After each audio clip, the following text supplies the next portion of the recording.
Sat Sri Akal. Today we are going to discuss yet another interesting subject. Have you ever wondered how big companies across the world choose the sites for their huge plants? Well, there's a lot that goes into that decision, that goes into that choice, and that lot includes professional scientific research. Today, I'm joined by Dr. Jagjit Singh Sarai, who is a researcher and a director of the engineering department which does research at Cambridge University. Thank you so much, Dr. Sarai. Tell us about what all kind of research that you do at Cambridge and how it helps big companies set up their plants. Thank you. Great to meet you. Well, to answer your question, as Director of Research in the Department of Engineering at the University of Cambridge, we explore what are the drivers for the location of factories, how supply chains should best operate. That may involve looking at the production technology. It may look at the transport and logistics costs. It may involve understanding, companies in terms of specific case studies. It may involve modeling the supply chain between raw materials, the procurement stage, the production stage, and the various stages of distribution before it goes to a customer. So we will look at asset-intensive industries such as automotive, or process industries such as pharmaceuticals, or those industries that have a very fast-moving pace, such as consumer goods. So we explore all these different industries through our various research methods. How is it that a university of the stature of Cambridge is involved in these kinds of what apparently look like commercial projects? Yeah, so perhaps people don't realize that in Cambridge, more than 50% of Cambridge is science and engineering. So yes, there's a lot of classical subjects here, but it is essentially a science and engineering powerhouse. And therefore, how one commercializes new developments in technology is a fundamental part of the engineering and scientific discipline. So when did this kind of research start taking place at Cambridge? Well, the Department of Engineering is over 150 years old. Putting that into context, the university is over 800 years old, so relatively new in that sense. But our focus on manufacturing and supply chains has sort of started around the mid-60s and has continued to develop. Of course, we all understand how globalization has affected our supply chains, and COVID and recent issues in terms of supply chain resilience concern us all. So how to understand how secure they might be, how to make them more resilient, how to make them more responsive is a fundamental part of what we do. So if it's not confidential, could you please explain to us who all are your clients among the global conglomerates? Yeah. Well, we have different types of clients. In research, our main funding will come from research organizations, research funding bodies, governments primarily. But when we apply our research, because our laboratory is the industrial system, we will work with many, many different multinationals and technology providers. In fact, we just recently completed our annual symposium, and we had speakers from Unilever, Nestle, Schneider Electric, major multinationals that have presence all around the world, but also new entrants from China and Japan were very much part of our conversation. So manufacturing and industrial supply chains is not a European or Western phenomenon. It's very much of interest to organizations from all over the world.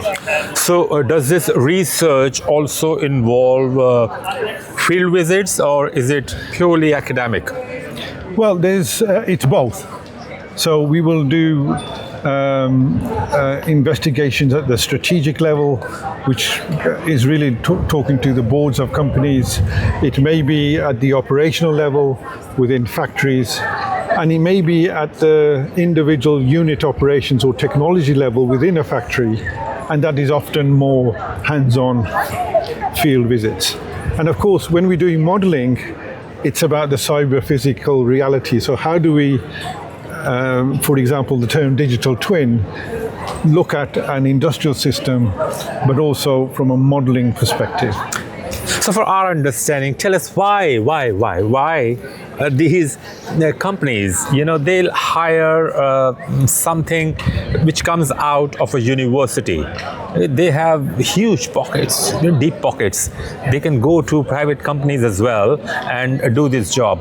Why they come to a university like Cambridge and researchers like yourself when everything can be done through private companies and maybe companies like consultants who are there? So many of them will come to us when they're looking for something novel, a new lens, a new approach. So often you may hear frontier technologies, such as more recently digitalization. You've heard of technologies such as blockchain, AI, machine learning. These are very new areas where there's very little known within companies or within other agencies, consultancies, and so on. So it's universities that are at the leading edge of that type of new phenomenon. So that's why they would come to a university setting. One of the key aspects of a university is our objective is around knowledge, new theory, and knowledge exchange, which isn't necessarily the objective of other types of organizations. So the exchange between different industrial companies with the university and between themselves is probably best facilitated by a university organization. So how many years have you been involved in these projects as a lead researcher and as a researcher in general? Well, interestingly, I've now been close to 40 years involved in either in an industrial capacity on manufacturing supply chains when I worked with Unilever, and in the last 20 years also whilst I've been here at the University of Cambridge. University for 40 years altogether. 40 years altogether.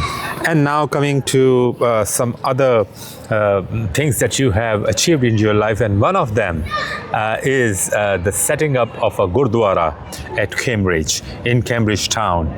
How was that experience? Well, for me, it's one of the highlights of my career that I've had the opportunity to contribute.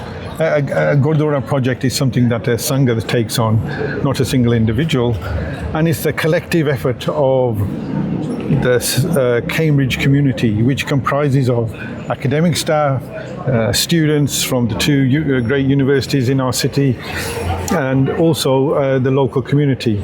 And pulling them coming together has been something that's been particularly rewarding for me, to have the opportunity to help that come about. So one thing that still intrigues me is that it's a fairly compact town. And you told me while we were driving that there are maybe 300 people from the Sikh community in this town. So where did this vision to set up a Gurdwara in Cambridge town come from? Well, I think the real vision is, I think our forefathers have all said, where there are five Singhs, we should have that Gurdwara will emerge.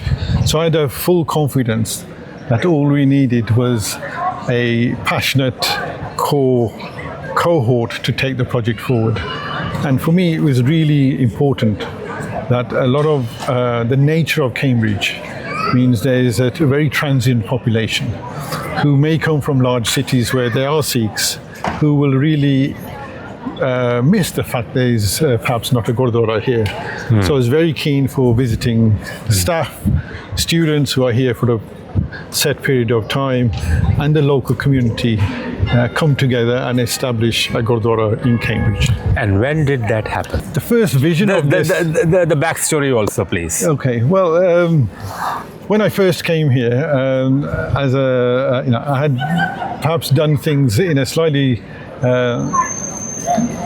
a novel way, perhaps, of being an industrialist first, then having a thirst for knowledge, doing a master's and a PhD. At the end of my PhD here in Cambridge, I found out that there was an assembly of Sikhs once a month in a perhaps a hall, and we were, often, maybe we can take a seat. Often we were looking to celebrate our key events on auspicious days. And I asked them, why hadn't we established a Gurdwara in this wonderful city? And they basically were very keen to do it, but they perhaps didn't have the confidence to take that on. And I think it was just perhaps the right people at the right time brought this about of let's get together. And within 18 months of us deciding that we wanted to build a Gurdwara, we had purchased. And that was which year? In 2013. 2013, so it's 11 years now. That's right. 7 years now. So there's a lot more to be done, of course, and we wish you all the best in all your future endeavors, professional, personal, as well at the community level. Thank you so much, Dr. Sarai, for joining us. Lovely to have come in discussion with you. Thank you.